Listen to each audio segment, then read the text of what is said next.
ಮನೆ ನಿರ್ಮಾಣ ದುರಸ್ತಿ ವೇಳೆ ಕೆಲವೊಂದು ಅಂಶಗಳನ್ನು ಗಮನದಲ್ಲಿ ಇರಿಸಬೇಕು. ಮುಖ್ಯವಾಗಿ ಮನೆಯ ಚಾವಣಿಗೆ ಅಳವಡಿಸುವ ಕಲ್ಲುಗಳ ಬಣ್ಣದ ಬಗ್ಗೆ ಹೆಚ್ಚು ಗಮನವನ್ನು ಹರಿಸಲೇಬೇಕು.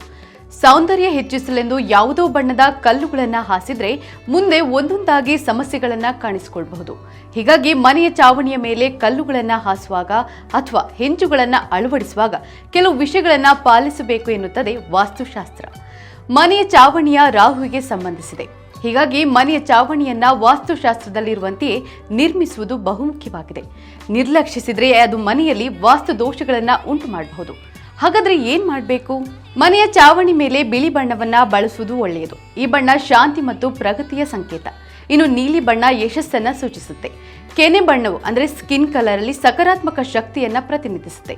ಹಳದಿ ಬಣ್ಣ ಸಕಾರಾತ್ಮಕ ಶಕ್ತಿಯನ್ನ ಹರಡುತ್ತದೆ. ಇದರಿಂದಾಗಿ ಎದುರಾಗಬಹುದಾದ ತೊಂದರೆಗಳನ್ನ ದೂರ ಮಾಡುತ್ತದೆ. ಇನ್ನು ಮನೆಯ ಚಾವಣಿಯು ಸಿಮೆಂಟ್ನಿಂದ ಮಾಡಲ್ಪಟ್ಟಿದ್ರೆ ಪ್ರತಿದಿನ ಚಾವಣಿಯ ಮೇಲೆ ಕರ್ಪೂರವನ್ನ ಸುಡುವ ಮೂಲಕ ಚಾವಣಿಗೆ ಸರಳವಾದ ವಾಸ್ತು ಪರಿಹಾರವನ್ನ ಮಾಡಬಹುದು. ಇದು ವಾಸ್ತು ದೋಷವನ್ನ ತೆಗೆದುಹಾಕುತ್ತದೆ. ಇದೇ ರೀತಿಯ ಮತ್ತಷ್ಟು ವೈವಿಧ್ಯಮಯ ಸುದ್ದಿಗಾಗಿ ನೋಡ್ತಾ ಇರಿ ವಿಶ್ವವಾಣಿ ಟಿವಿ ಸ್ಪೆಷಲ್.